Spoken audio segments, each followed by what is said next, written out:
आज जिसे देखो वह ही जल, जंगल और ज़मीन बचाने की बात कर रहा है, लेकिन कैसे बचाया जाए इसके बारे में कोई बात करने के लिए तैयार नहीं है। अक्सर लोग कह देते हैं कि वृक्ष लगाओ। क्या वृक्ष लगाना प्रत्येक समस्या का समाधान है? शायद नहीं, क्योंकि वृक्ष तो लगा दिए जाते हैं लेकिन उनकी देखभाल नहीं की जाती। और दूसरा सवाल ये है कि जो पुराने वृक्ष हैं उनकी देखभाल कौन करेगा? उन्हें पर्याप्त पानी नहीं मिल पाता, उनकी जहाँ तहाँ कटाई हो जाती है।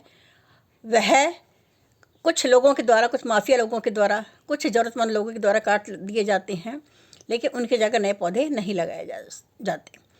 इसके अतिरिक्त जब हम कहते हैं पौधे लगाओ या वृक्ष लगाओ, वृक्ष लगाएंगे कहाँ से, कहाँ पर लगाएंगे? मैं क्योंकि भारत से हूँ तो नेचुरल है कि मैं भारत के बारे में ही बात करूँगी। हमारा भारत जनसंख्या की दृष्टि से एक बहुत ही विशाल देश है। विश्व की सबसे बड़ी जनसंख्या हमारे भारत में रहती है। क्षेत्रफल के हिसाब से यह विश्व का 7वां सबसे बड़ा देश है, लेकिन जनसंख्या के हिसाब से यह सबसे बड़ा देश है।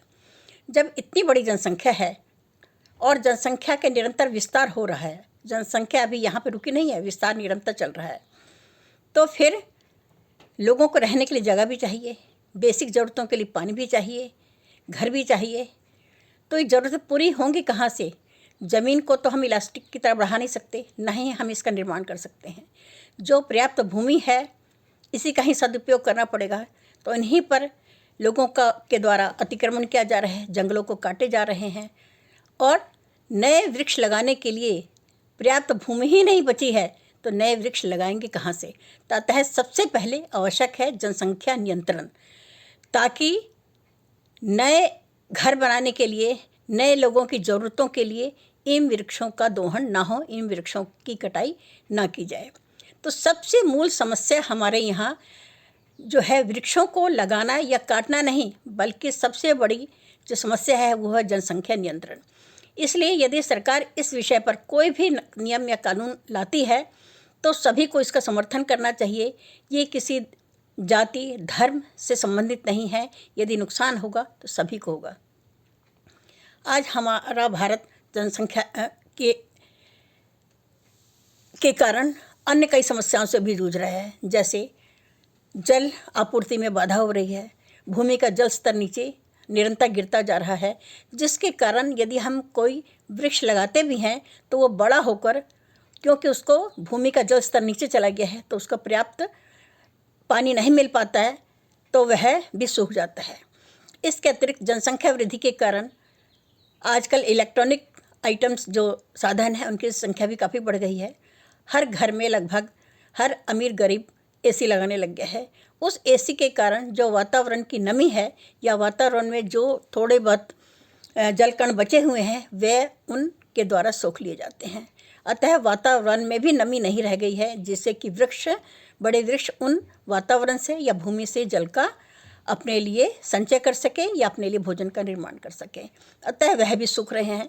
तो कहने का अभिप्राय यह है कि सबसे बड़ी जो समस्या है वो वृक्ष लगाना या वृक्ष काटना नहीं, अपितु जनसंख्या पर नियंत्रण करना होगा, तभी हम इन समस्याओं से निजात पा सकते हैं। इसके अतिरिक्त जो वृक्ष लगाए गए हैं इनकी कटाई पर रोक लगाई जानी चाहिए। जहाँ तहाँ अनेक प्रकार के निर्माण कार्य जंगलों के बीच में जाके कर दिए जाते हैं कुछ अपराधी किस्म के व्यक्तियों द्वारा, जिन पर नियंत्रण करना बहुत ज़रूरी है।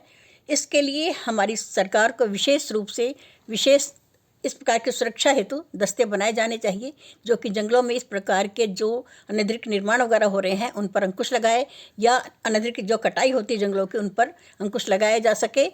अतः मैं यही कहना चाहूँगी कि वृक्ष लगाना किसी समस्या का समाधान नहीं है, क्योंकि वृक्ष लगाने के लिए पर्याप्त भूमि चाहिए, और जो कि हमारे यहाँ जनसंख्या वृद्धि के कारण अब उतनी अधिक बची नहीं है।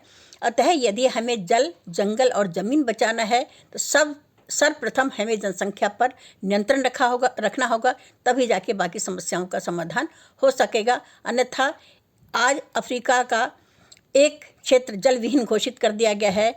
भारत में भी कुछ हिस्से जो है उनका जल स्तर काफ़ी नीचे चला गया है। तो ऐसा ना हो कि एक दिन मनुष्य इस जल के लिए, वायु के लिए तड़प तड़प कर मर जाए, क्योंकि जब जनसंख्या बढ़ेगी उनकी आवश्यकताएं भी बढ़ेंगी, उन्हें भूमि भी चाहिए, अपनी आवश्यकता हेतु उन्हें अन्य प्रकार के साधन भी चाहिए, ऑक्सीजन भी चाहिए। लेकिन आएगा कहाँ से? अभी आपने देखा होगा कोरोना फैला था, लोग ऑक्सीजन के लिए दर दर भटक रहे थे, क्योंकि वृक्ष है ही नहीं। जो प्राकृतिक तरीके से ऑक्सीजन का निर्माण होना चाहिए उसके लिए पर्याप्त वृक्ष ही नहीं बचे हैं, क्योंकि अतिक्रमण के कारण, जनसंख्या वृद्धि के कारण धीरे धीरे इनको काटा जा रहा है, जनसंख्या का विस्तार हो रहा है और ये वृक्ष जंगल धीरे धीरे घटते चले जा रहे हैं। अतः सबसे पहले हमारे को किसी भी समस्या का सबसे मूल जो कारण है उस कारण को ढूंढना पड़ेगा और उस कारण को ही खत्म करना पड़ेगा, तभी जाके किसी समस्या का समाधान हो सकता है। धन्यवाद। मेरा नाम चंदा रानी है और आज मैंने यह वीडियो इसलिए बनाई है क्योंकि अभी कुछ दिन पहले ये हो रहा था कि इलेक्ट्रॉनिक वोटिंग के लिए जो हमारी मशीन है इनका प्रयोग ना किया जाए, इसके जगह पेपर का इस्तेमाल किया जाना चाहिए। जबकि पेपर का इस्तेमाल ठीक है, हम मानते हैं कुछ देशों में किया जा रहा है, लेकिन वहाँ के आर्थिक संसाधन इतने अधिक हैं कि उनको कोई फ़र्क नहीं पड़ेगा। लेकिन हमारी यहाँ जनसंख्या वृद्धि के कारण वृक्ष नहीं बचे हैं जिसके से पेपर का निर्माण किया जा सके। अतः और दूसरी इतनी बड़ी जनसंख्या है कि वोटिंग के पश्चात इनकी काउंटिंग करने के लिए भी लोगों को अपॉइंट करना पड़ेगा, तो जिससे कि वो भी इतना, और उसमें समय भी काफ़ी लगेगा, तो इतना ये पॉसिबल नहीं है।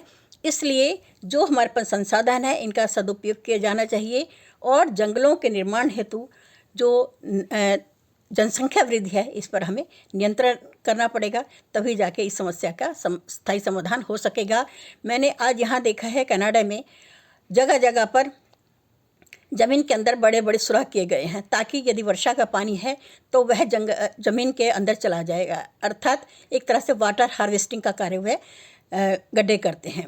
लेकिन हमारे यहाँ पुराने जितने भी तालाब वगैरह थे वह सब के सब बंद कर दिए गए हैं। नदियों का जो किनारा है वो छोटा होता चला जा रहा है, क्योंकि उसके आगे भी झुग्गी झोपड़ियाँ बना दी जाती हैं, अतिक्रमण हो रहा है, जिससे कि उनकी चौड़ाई भी कम हो गई है, गहराई कम हो गई है, क्योंकि गहराई में कूड़ा करकट बहुत अधिक भर दिया गया है। तो अतः यदि हमें भूमि के जल स्तर बढ़ाना है तो वाटर हार्वेस्टिंग पर जोर देना पड़ेगा। यह केवल पेपर तक ही सिमटा नहीं रह जाना चाहिए, इसका युद्ध स्तर पर प्रचार प्रसार किया जाना चाहिए और जो भी नए घर बने उन पर इसके लिए अनिवार्यता हो कि आप वाटर हार्वेस्टिंग का प्रबंध करें। इसके अतिरिक्त हमारे पास जो भी पार्क या खाली जगह या जंगल वगैरह बचे हैं उन पर भूमि का जो कंक्रीट के अतिरिक्त जो भी जगह बची हुई है उनके अंदर जल सूखा जाए या नदियों का भी संग्रह क्षमता बढ़े, इसके लिए हमें युद्ध स्तर पर प्रयास किए जाने चाहिए। धन्यवाद। आज इतना ही।